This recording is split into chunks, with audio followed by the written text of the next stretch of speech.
All right, so today we're taking a deep dive into something pretty radical, honestly. It's called the mana system. Yeah, and it really grabbed my attention when you sent over the research materials on it. It's this whole economic model, but it's built around like the concept of mana, this force connecting everything. You got it. And it's not just some like, airy-fairy philosophy. We've actually got some sources here laying out a potential real-world framework. Like they're talking about using financial tech that we already have to actually make this thing work. Definitely ambitious. It's like they're trying to take, I don't know, the best parts of capitalism, like the drive, the innovation, but then combine that with, I guess, like the socialist ideals of taking care of everyone, making sure things are sustainable long term. Really high stakes. High reward if it works, though. Okay, so first things first.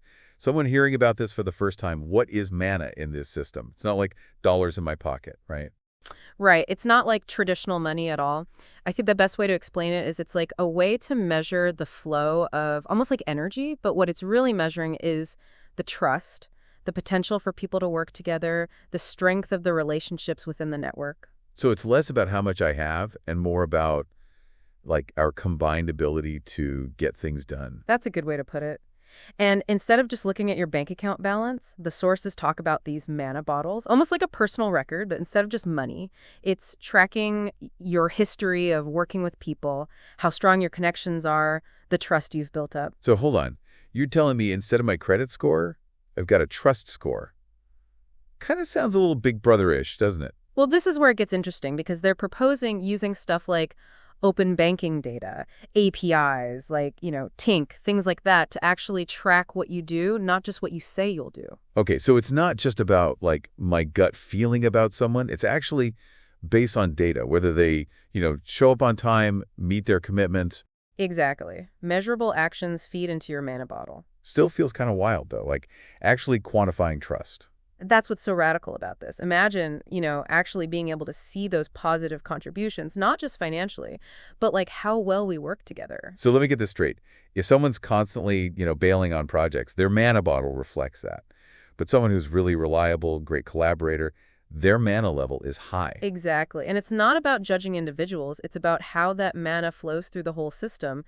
These sources, they talk about resonance, where the more you have these positive interactions, it actually like amplifies the flow between people. So the better I work with someone, the stronger that connection becomes. And then it's even easier to collaborate on the next project, share resources, whatever, like a positive feedback loop. That's the idea. It's about moving away from that, every man for himself mentality towards a system where truly the more we all work together well, the better off we all are. That's a big shift from how things work now. It's almost like we'd have to rewire our brains, to see collaboration as the most valuable thing. But how would that even play out in the real world? Well, think of it this way. Let's say you've got a team, right, working on a project, complicated project. Instead of everybody just like fighting over their own bonus, their mana bottles, they show how much they actually helped the whole team succeed. So you're rewarded for what? Sharing knowledge, being a good mentor, actually wanting the team to do well, not just yourself. Right. And not just warm fuzzies either. This actually translates into like real benefits within the system. Okay, so beyond just this one project, are we talking companies using mana for like promotions or even who gets access to, I don't know, the best training programs? Exactly. It's not just climbing the ladder. It's like you're building this whole network of like trust, showing you can actually work with people. That seems a lot more, I don't know, a better way to judge someone's worth than just their salary. It really does. And the sources didn't stop there. They talked about like healthcare, education, how this could revolutionize them. Yeah, it's pretty mind-blowing. Imagine contributing to someone's well-being, like offering medical help, sharing knowledge, that could actually generate mana for you. Okay, so a doctor goes above and beyond. A teacher creates an amazing program. It's not just a pat on the back. They get something they can actually use within the system. It's about like aligning what's good for everyone with the things we want to see more of in society, more collaboration, taking care of each other, sharing what we know. It sounds incredible. I'm not going to lie. A part of me is like, is this realistic? Are we really wired to work that way? Isn't competition like human nature? Well, that's the big question, right? But the sources actually brought up some pretty fascinating examples. Historical examples, even anthropology. It's not like this is completely out there, like those old gift economies where it was all about supporting each other, not just looking out for number one. So maybe this isn't so much an invention, but more like rediscovering something we kind of forgot. I think that's a good way to look at it. And this is where technology can actually help.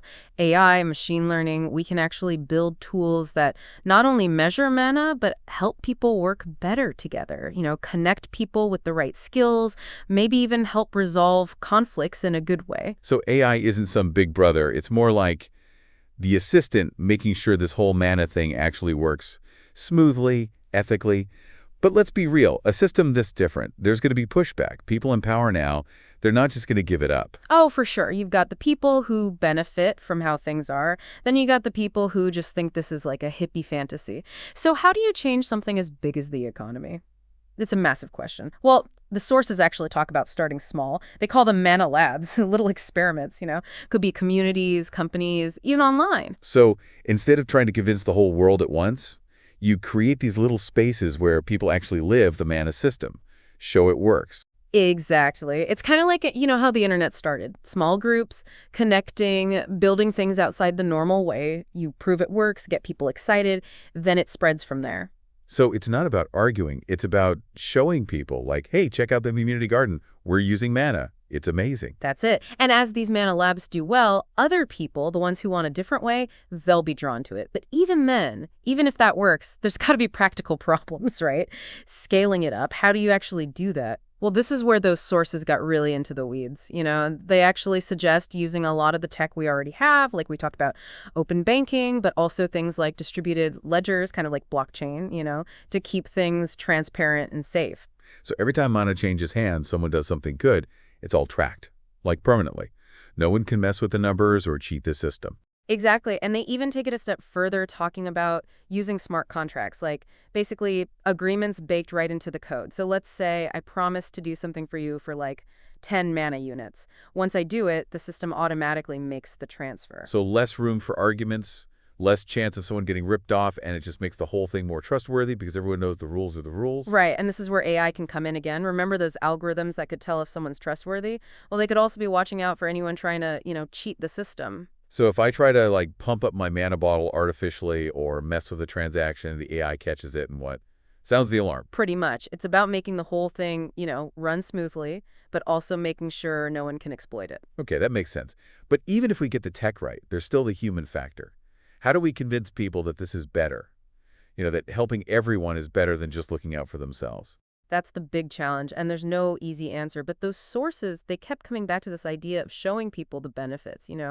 When people see that collaboration actually leads to a better life for everyone, they're more likely to buy in. So let's talk about theories and more showing how mana solves real problems, makes people's lives better in a concrete way. Yeah, exactly. And as more people see it working, they tell their friends, it spreads. It becomes more of a movement and less of a, I don't know, a lecture. One thing I keep thinking about is the environment.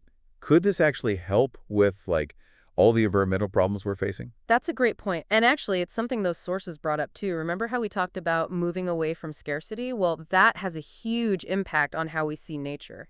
Because right now, it's like everyone's fighting over resources, so we end up exploiting the planet just to get ahead. Exactly. But with meta, sustainability becomes a core value. Like imagine companies getting mana not just for making money, but for reducing pollution, using less resources, even helping to, restore ecosystems. So instead of thinking about protecting the environment as a cost, it becomes a way to gain something valuable for both the company and the planet. Right. And we could even use our mana as consumers to support those businesses that are actually doing good. It's about connecting what's good for the economy with what's good for the environment. I like that. But how do you actually measure something like, I don't know, ecological impact in terms of mana? That seems a lot harder than just tracking money or online activity. And this is where it gets really innovative. Those sources actually talked about creating specific ways to measure environmental stuff and then turning those measurements into mana. So things like, biodiversity carbon footprint, how clean the water is. So if a company plants a bunch of trees or cleans up a polluted river, that actually generates mana, showing they help the ecosystem. Exactly. And as technology gets better, we could even use senses and AI to keep track of the environment in real time. So the healthier the planet, the more mana flows through the system. Wow. It's almost like the planet itself becomes part of the economy.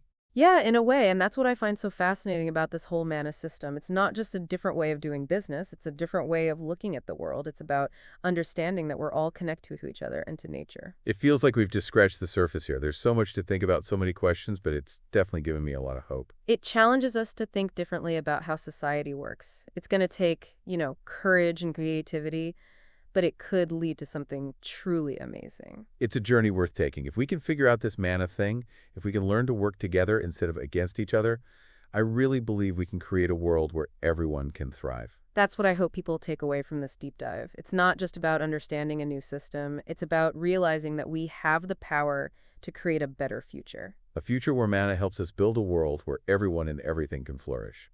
Thanks for joining us on this exploration, and until next time, keep those mana bottles flowing.